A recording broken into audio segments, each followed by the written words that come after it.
Shalom Bapak Ibu Saudara yang terkasih di dalam Tuhan. Kembali kita berjumpa di dalam live streaming Miracle Community Church. Saya percaya dimanapun Bapak Ibu Saudara berada saat ini, kita semua ada dalam pelindungan tangan Tuhan. Amin.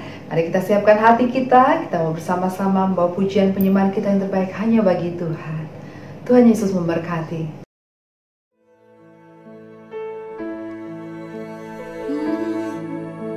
Terima kasih Tuhan. Sungguh kami bersyukur besar kesetiaan-Mu di hidup kami. Kami rindukan pribadi-Mu saat ini, lebih lagi menjamah setiap kami.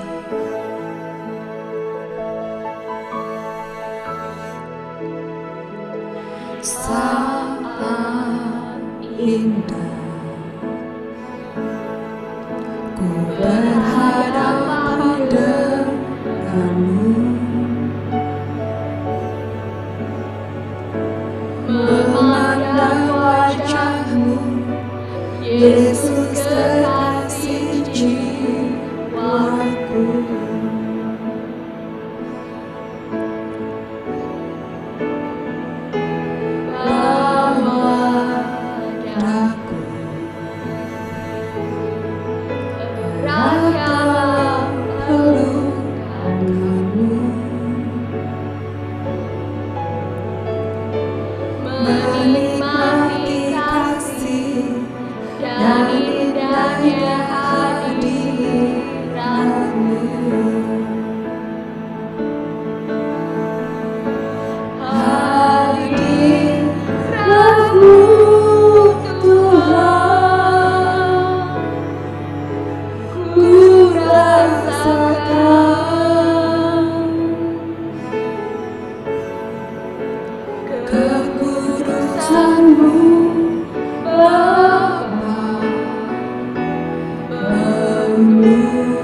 Amen.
Menikmati kasih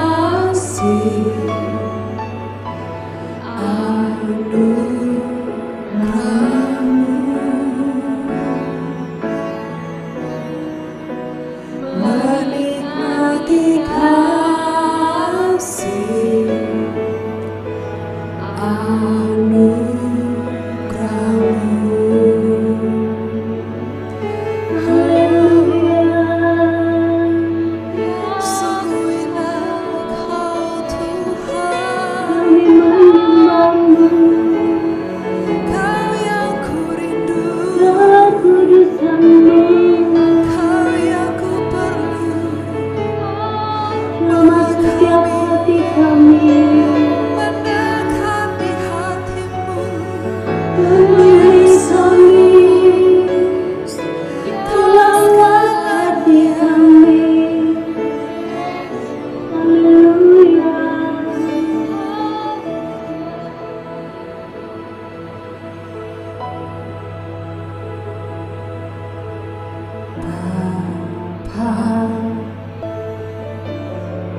setia,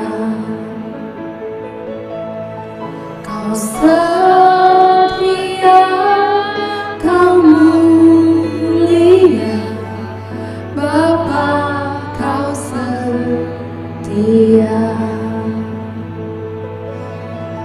kau setia, kau mulia, Bapa kau setia. Shalom Bapak Ibu, kembali berjumpa dalam ibadah online hari ini. Sebelum kita sama-sama merenungkan firman Tuhan, mari sama-sama kita siapkan hati kita untuk kita datang kepada Tuhan, memohon pengurapan Tuhan. Tuhan, kami berdoa sebelum kami merenungkan firman Tuhan. Kami minta roh hikmat, wahyu, pengertian turun atas kami, membuka mata dan telinga rohani kami. Kami mengerti apa yang menjadi pesan Tuhan buat kami. Dan selama firman dibagikan, yang sakit disembuhkan, yang susah, yang bingung, kami terima jawaban dan pertolongan daripada Tuhan. Yang mati imannya dibangkitkan dalam nama Yesus. Kami percaya sesuatu yang ajaib pasti terjadi. Tuhan yang sanggup berperkara dalam hidup kami dan melakukan perkara ajaib dalam hidup kami. Terima kasih Tuhan. Demi nama Yesus kami siap untuk mendengar firman-Mu. Haleluya. Amin. Bapak Ibu, melanjutkan apa yang menjadi tuntunan Tuhan. Dalam minggu kemarin kita belajar tentang provokasi Tuhan.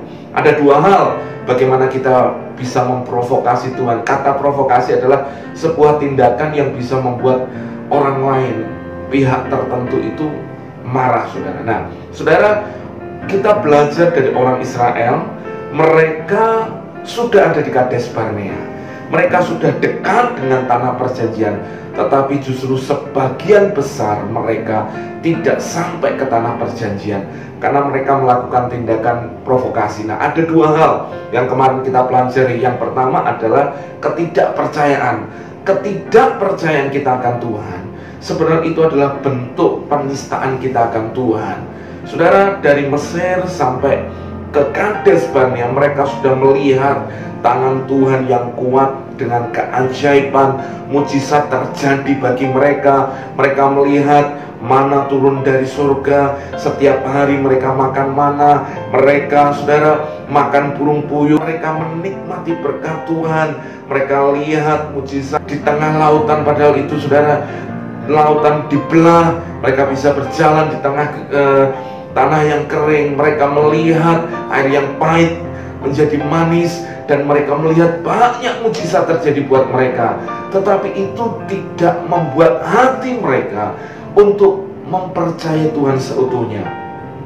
Saudara, biarkan ketidakpercayaan kita ini jangan terus kita umbar, saudara. Tapi kita mau belajar bahwa izinkan untuk Tuhan yang berdaulat dalam hidup kita, itu yang ambil alih seluruh kehidupan kita. Saudara, orang percaya itu sederhana. Saudara mendengar, saudara percaya, simpan dalam hatimu, dan mari ikuti tuntunan Tuhan dalam hidupmu. Saudara, kita perlu menaruh hidup kita ke tangan Tuhan. Yang kedua, apa yang bisa memprovokasi akan Tuhan? Yang kedua adalah mengukur tantangan itu dengan kekuatan kita sendiri. Saudara, sebenarnya selama mereka keluar dari Mesir sampai mereka ada di Kades Barnea, tidak pernah mereka mengusahakan dengan tangan mereka. Tapi kenapa justru mereka sudah mau sampai ke tanah perjanjian, mereka melihat tantangan, mereka harus mengintai dulu, mereka survei keadaan dulu. Tapi ketika lihat tantangan, lalu mereka mengukur Tuhan yang besar, yang selama ini menyertai mereka. Lalu mereka gak lihat itu, malah justru mereka akhirnya coba bandingkan dengan tantangan yang ada di depan mereka dengan kekuatan mereka, sehingga mereka menjadi orang yang lemah. Bahkan mereka memandang diri mereka seperti belalang. Mereka menganggap musuh mereka seperti raksasa. Mereka dianggap seperti orang pecundang. Saudara, ini adalah penistaan Tuhan. Bagaimana Tuhan dengan tangan yang kuat sudah melepaskan mereka dari tanah Mesir, melihat penyertaan yang ajaib. Tapi justru di Kades Barnea, di persimpangan itu, justru mereka mulai mengukur tantangan dengan kekuatan mereka. Ini bentuk provokasi kita kepada Tuhan. Mari coba saudara, kalau hari ini kau menghadapi tantangan, pandang Tuhan yang besar. Kalau kau punya masalah, lihat kepada Tuhan yang jauh lebih besar dari masalah hidup saudara. Saudara, hari-hari ke depan akan penuh dengan tantangan, tapi hari-hari ke depan juga akan penuh dengan mujizat dan tanda-tanda ajaib yang akan menyertai hidup kita. Katakan amin, katakan haleluya. Saya berdoa biarkan pengertian wahyu daripada Tuhan turun atas hidup kita, memberi rema buat kita, sehingga kita mengerti apa yang harus kita lakukan untuk hari-hari ke depan. Kita berjalan di dalam ketepatan dan di dalam waktunya Tuhan. Saudara, dalam renungan hari ini saya mengajak kita untuk kita belajar bahwa apa yang kau perkatakan, itu yang kau terima. What do you say is what you get. Apa yang kau katakan, itulah apa yang akan Anda terima. Saudara, kita tahu tahun ini adalah tahun P, tahun bicara tentang mulut, kuasa perkataan. Kita harus belajar saudara dengan orang Israel yang ada di Kades Barnea, supaya kita bisa berjalan di dalam rencana Tuhan. Tuhan punya rencana besar, tetapi jangan sampai kita justru yang membatalkan rencana Tuhan itu terjadi dalam hidup kita. Kita buka firman Tuhan di dalam Bilangan pasal yang ke-14. Perikopnya pemberontakan umat Israel.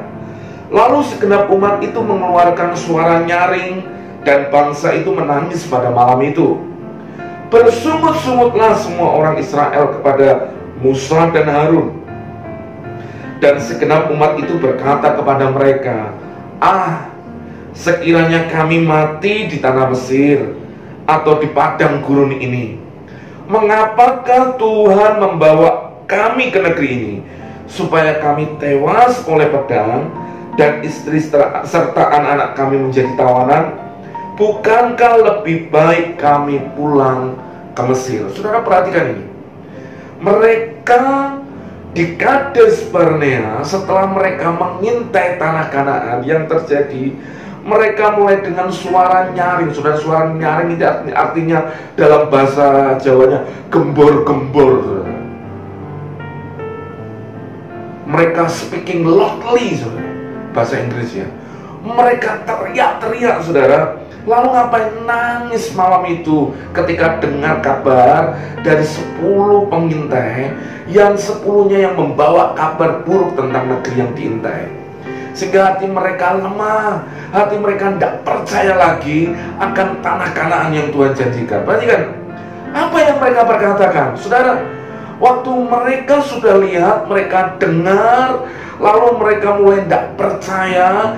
Perkataan mereka menjadi perkataan yang sebenarnya menista Tuhan. Perkataan ini menjadi perkataan nubuatan buat hidup mereka sendiri. Mereka bersungut-sungut, lalu mereka menyalahkan pemimpin mereka, lalu mereka mulai mengucapkan perkataan-perkataan sumpah serapah mereka. Mereka berkata, sekiranya kami mati di padang gurun. Loh saudara, Tuhan bawa mereka untuk mereka masuk ke negeri yang penuh limpah susu dan madu. Tapi waktu mereka lihat tantangan, mereka ukur tantangan dengan kekuatan mereka sendiri, lalu mulut mereka mulai membusuk, saudara. Mulai ngomong ngaco, saudara. Mereka mulai ngomong ngawur. Mereka ngomong sekiranya kami mati. Padahal rencana Tuhan adalah rancangan damai sejahtera buat mereka, untuk mereka sampai ke tanah Kanaan. Dan lebih anehnya lagi, saudara, mereka lalu ngomong, Tuhan bawa kami supaya kami tewas oleh pedang, istri anak-anak kami menjadi tawanan. Emang Tuhan kurang kerjaankah bawa mereka dari Mesir ke tanah perjanjian? Saudara, yang dipikirkan mereka ketika mereka ada dalam ketakutan, yang keluar adalah perkataan-perkataan yang tidak baik, menyalahkan Tuhan, menyalahkan pemimpin. Lalu mereka berkata, bukankah lebih baik kami pulang ke Mesir? Saudara dengar ini gila ini orang, saudara. Kok bisa? Mereka di Mesir jadi budak. Ratusan tahun mereka jadi budak, saudara. Mereka dalam kondisi yang sangat memprihatinkan. Mereka teriak-teriak kepada Tuhan supaya Tuhan melepaskan mereka. Ketika sudah dilepaskan, kok mereka tidak mengerti apa yang menjadi kebaikan Tuhan buat mereka. Saudara, ini yang patut kita perlu belajar dan menyayangkan. Mereka itu sepanjang waktu sudah ditolong Tuhan, sudah dipelihara Tuhan, sudah dilepaskan Tuhan dari segala mara bahaya. Tapi aneh, sudah dekat dengan tanah perjanjian, mulutnya ngaco ngomongnya. Saudara, waktu saya baca ini, jujur hati saya ini mendidih, saudara. Gregetan, saudara. Kok bisa? Tuhan baik buat mereka. Tuhan sangat baik buat mereka. Sudah gitu, kok masih dirasani jelek? Saudara, hati-hati. Apa yang kau perkatakan, itu juga yang akan kau dapatkan.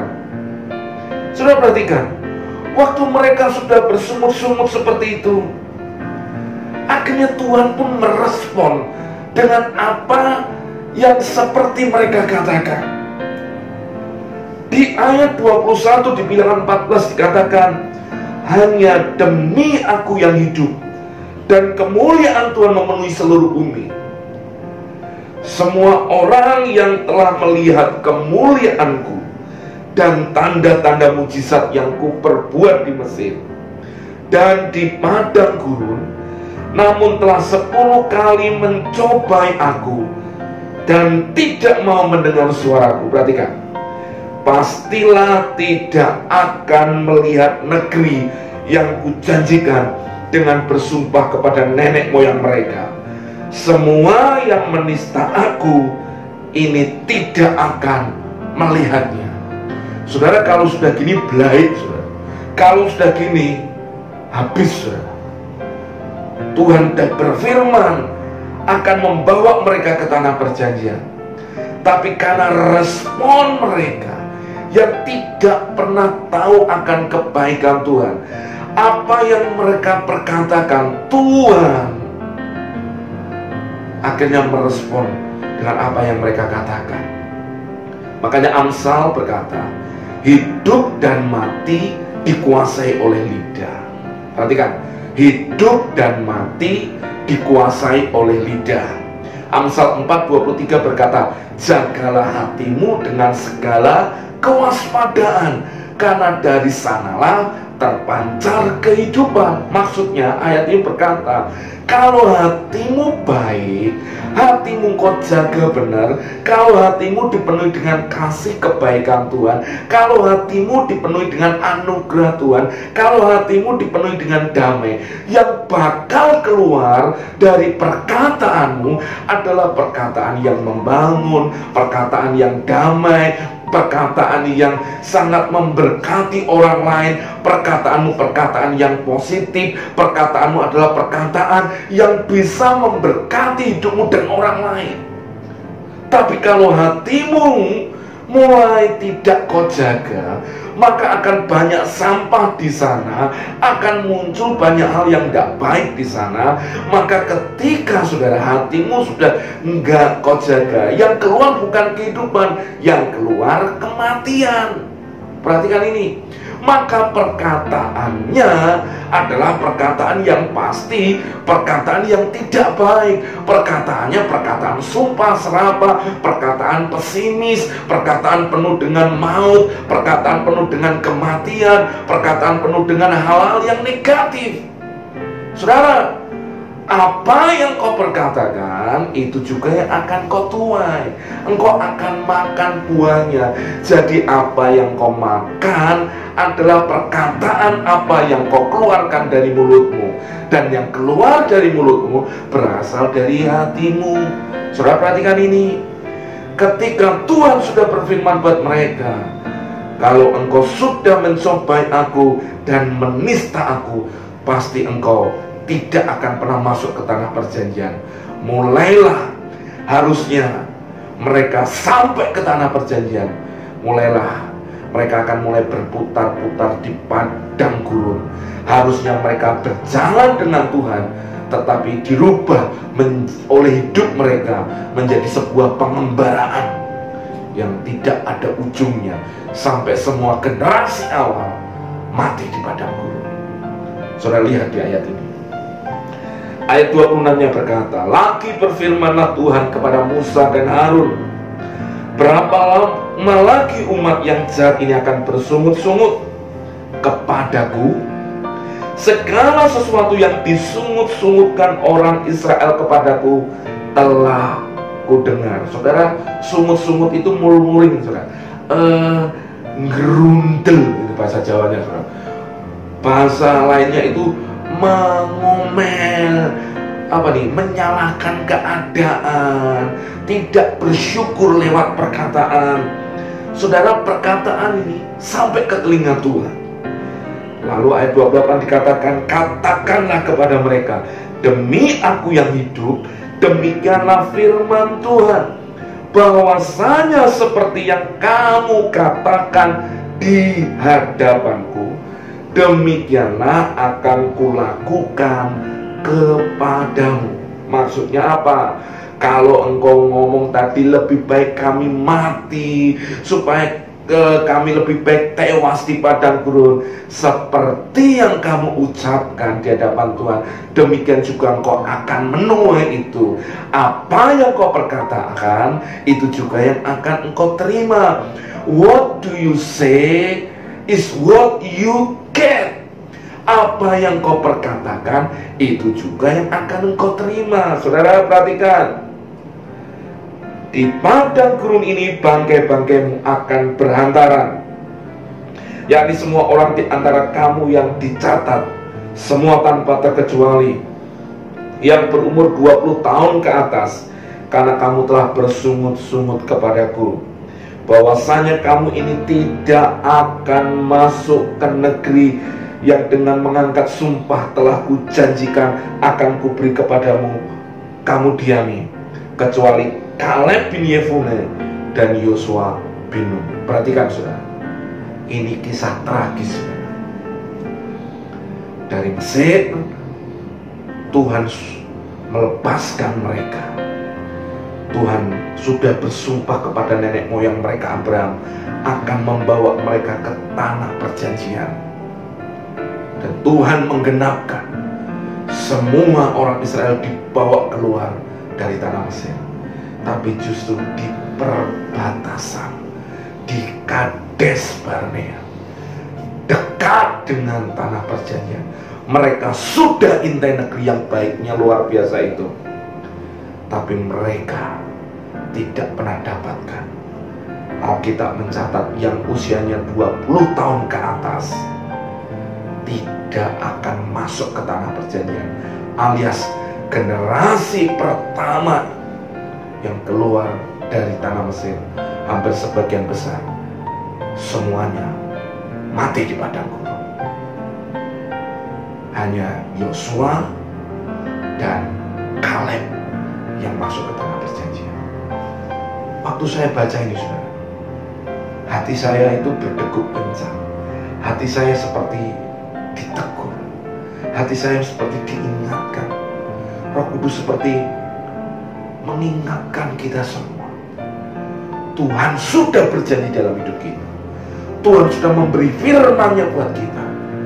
Tapi kenapa kita nggak sampai-sampai ke tanah perjanjian itu? Kenapa kita nggak sampai ke bagian janji yang Tuhan berikan? Saudara, mari belajar dari saya. Perhatikan apa yang keluar dari perkataan kita. Perhatikan apa yang keluar dari mulutmu. Perhatikan apa yang sering kau ucapkan terhadap hidupmu, terhadap keluargamu, terhadap anak-anakmu, dan kepada seluruh masa depanmu. What you say is what you get. Apa yang kau perkatakan, itu yang akan kau terima. Saudara, gak sampai hanya gara-gara mulut, saudara, hanya gara-gara lidah. Kita hari ini tanpa sadar kita menjadi sebuah generasi yang kadang sembrono dengan lidah kita. Maaf saudara, kita perlu cabut perkataan yang tidak baik yang pernah kita ucapkan kepada orang lain. Jadi saudara, kita perlu perhatikan hidup kita. Apa yang keluar dari perkataan kita. Gara-gara bersungut-sungut, ngomel-ngomel, mulutnya nyumpah serapah, nggak nyampe, nggak enak ini. Sudah dengar firman Tuhan, imanmu bangkit, ada janji Tuhan yang seperti Tuhan sampaikan buat hidupmu, Anda percaya. Entahkah itu tentang firman kesembuhan, firman pemulihan, firman pelepasan, entahkah itu firman kedamaian sejahtera, entahkah firman itu yang memberi kekuatan di tengah krisis. Anda bangkit dengan iman, tapi coba sinkronkan apa yang Anda percaya dengan apa yang keluar dari mulut saudara. Waktu saudara bisa menyelaraskan, saudara perhatikan di kitab Ibrani, di surat Ibrani diceritakan saudara, orang yang bisa menguasai lidahnya sempurna orang. Makanya kita perlu belajar, kita butuh anugerah Tuhan untuk menjagai perkataan kita. Dalam banyak bicara ada banyak pelanggaran. Kalau banyak ngomong, banyak salahnya. Nah saudara, maka apa yang kita lakukan? Kalau nggak perlu ngomong, mau jadi omongkan saudara. Jangan diperkatakan.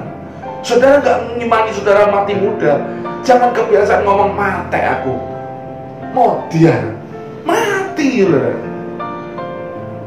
Saudara nggak mempercayai kemiskinan, kebangkrutan terjadi saudara-saudara. Tapi setiap saudara ngomong, wah ini cara ini bangkrut aku, entek aku. Nah, saudara, ini orang Surabaya ngomongan gitu. Belas ini cara ini.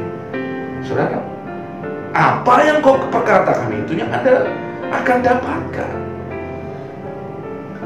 Kalau saudara sakit hari ini, Anda percaya oleh peluru Yesus kita sembuh. Dalam iman saudara mempercayai janji Tuhan, perkatakan itu. Jangan sedikit-sedikit saudara lagi imannya bangkit, saudara berkata, saya pasti sembuh. Lagi nggak pengen ngomong yang baik, saudara ngomong mati aja Tuhan. Lo apa ini aku mati Tuhan. Loh, saudara percaya yang mana? Perkataan saudara adalah apa yang akan menjadi nubuatan buat saudara. Mulutmu harimaumu, atau mulutmu bisa jadi nabimu. Kalau harimau berarti itu yang akan merekam saudara, membunuh saudara. Tapi kalau nabimu, dia akan menubuatkan semua yang baik terjadi dalam hidup saudara. Kenapa saudara gak berkata, anak-anakku, anak-anak yang diberkati Tuhan, gak ada yang beleguk gitu, semua pinter, gak ada yang begok gitu. Itu bagus saudara, semua pinter, semua diberkati Tuhan. Jangan anak diomong begok gitu, istrinya diomong gendeng. Saudara harus belajar dari ini. Kita perlu menyadarkan diri kita untuk kita belajar menjaga perkataan kita. Terima uang, terima berkat, ucapkan syukur. Jangan pengusaha ini. Lalu saudara mulai menyumpai, balungannya kere loh lah. Malah ngomong balungannya kere. Saudara, kita perlu belajar bahwa kita orang-orang yang harus memperhatikan perkataan kita. Saudara adalah orang-orang diberkati Tuhan. Saudara adalah orang-orang yang disayangi Tuhan. Saudara orang-orang yang terima anugerah Tuhan. Saudara orang-orang yang terbaik yang Tuhan pilih dalam hidup, yang dipilih Tuhan. Katakan amin, katakan haleluya. Saudara, ada satu kisah orang yang karena perkataannya orang ini mengalami mujizat Tuhan. Kita buka dalam Markus 7 ayat yang ke-24. Perhatikan ini saudara.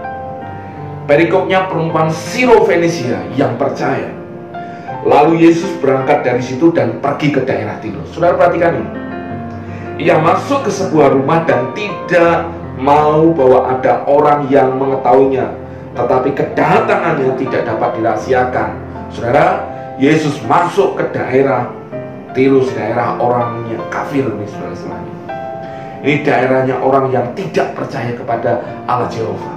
Perhatikan, Yesus merahasiakan, tetapi karena berita kedatangan Yesus itu selalu menyebar, saudara, akhirnya semua orang mendatangi dia. Ada satu yang nekat mendatangi, malah seorang ibu yang anaknya perempuan kerasukan roh jahat. Ibu ini punya masalah, anaknya kerasukan roh jahat.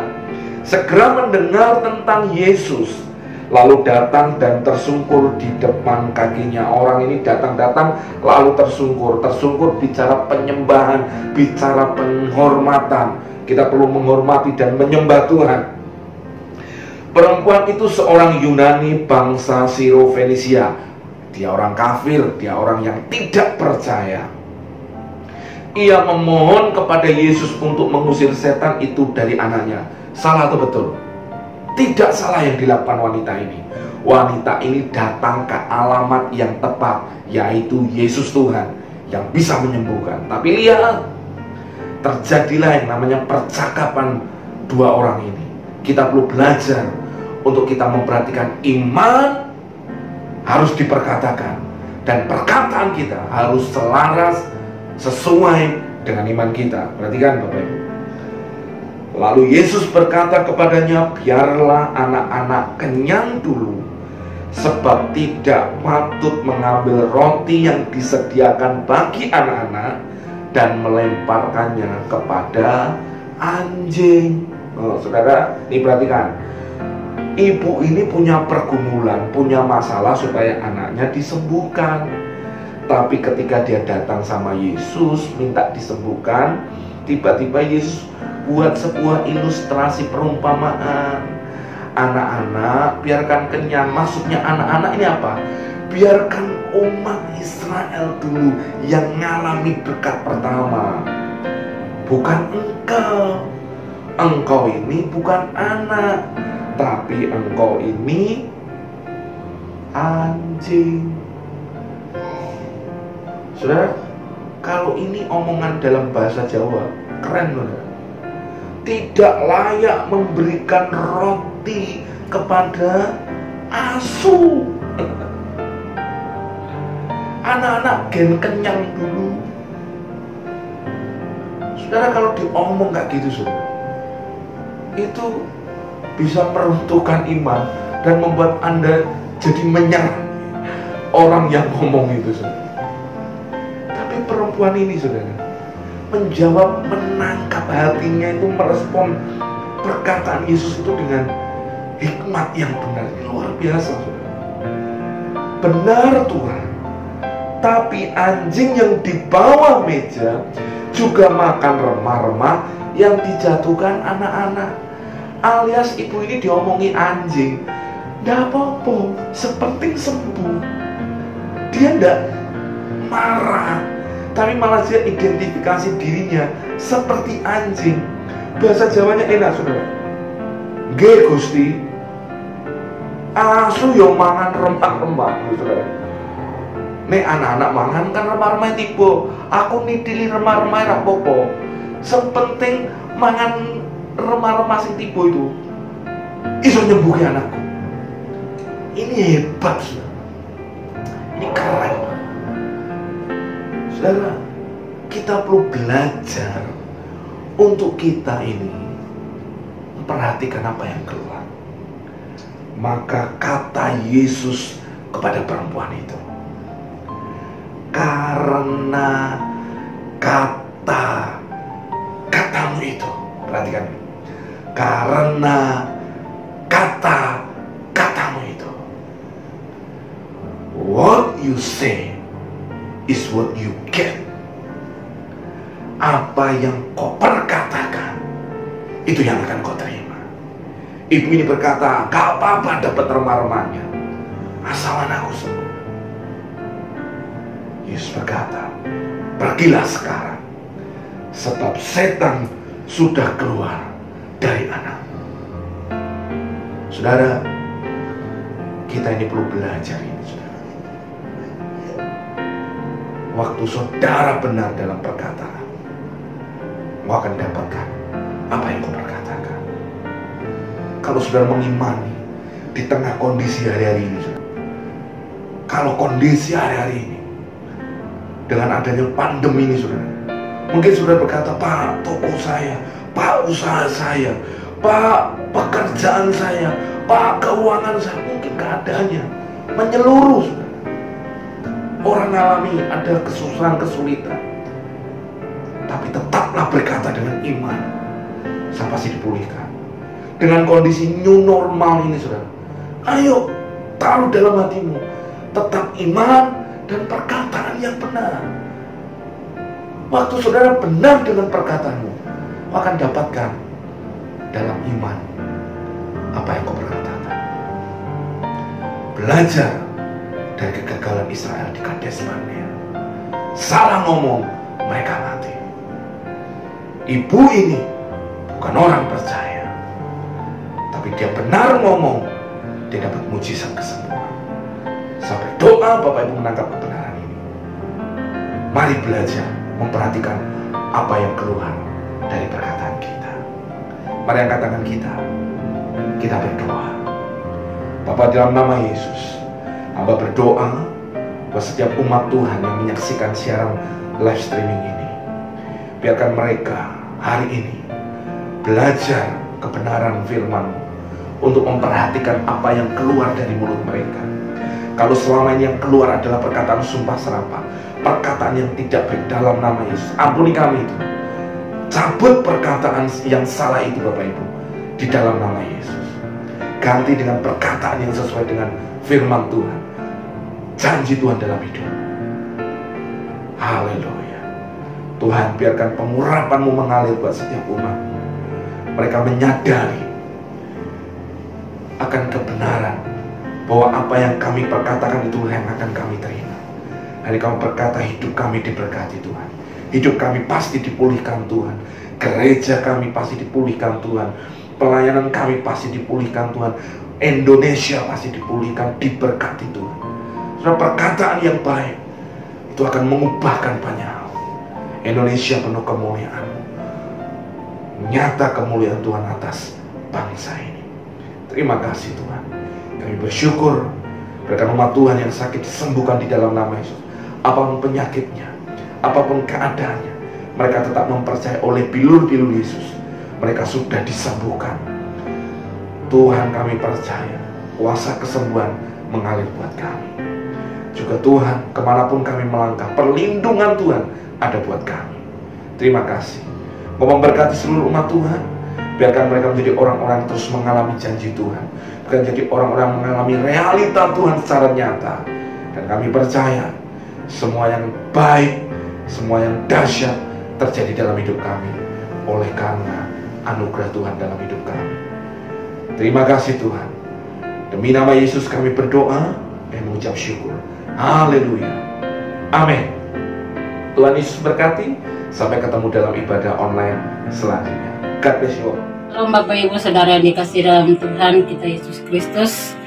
Mari kita akan masuk di dalam perjamuan kudus. Kita mempersiapkan hati kita untuk duduk semeja dengan Tuhan. Kita mengingat akan apa yang sudah Tuhan Yesus kerjakan di dalam kehidupan kita masing-masing.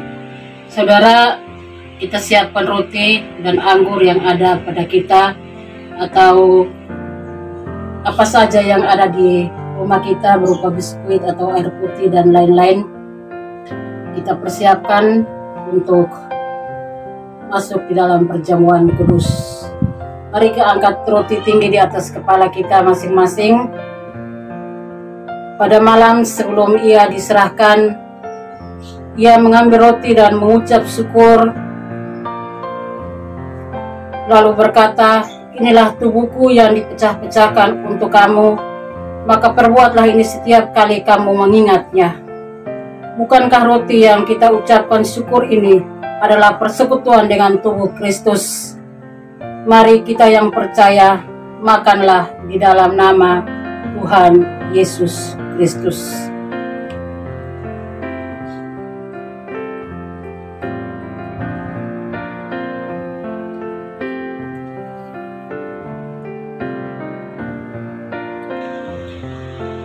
Mari angkat anggur tinggi di atas kepala kita masing-masing. Cawan minuman syukur ini adalah perjanjian baru yang dicurahkan bagi kita. Perbuatlah ini setiap kali kamu mengingatnya. Bapak Ibu Saudara yang dikasihi dalam Tuhan, percayalah bahwa Tuhan Yesus telah mengorbankan dirinya untuk kita semua. Semua kutuk telah ditebusnya, dan sekarang kita hidup oleh karena anugerahnya. Bukankah cawan yang kita ucapkan syukur ini adalah perjanjian dengan Tuhan Yesus Kristus?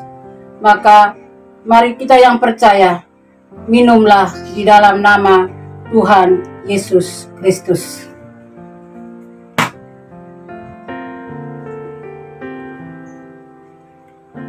Mari kita berdoa. Bapa, terima kasih Tuhan Yesus buat apa yang sudah Tuhan kerjakan di dalam kehidupan kami, yang sudah Tuhan janjikan di dalam kehidupan kami. Biarlah kami senang setiap saat berpegang teguh di dalam kebenaran firman Tuhan. Berkati akan kami semua Tuhan Yesus, akan berkati akan hamba Tuhan yang sudah boleh menyampaikan kebenaran firman Tuhan. Pakai hamba-Mu secara luar biasa Tuhan di dalam setiap pelayanannya.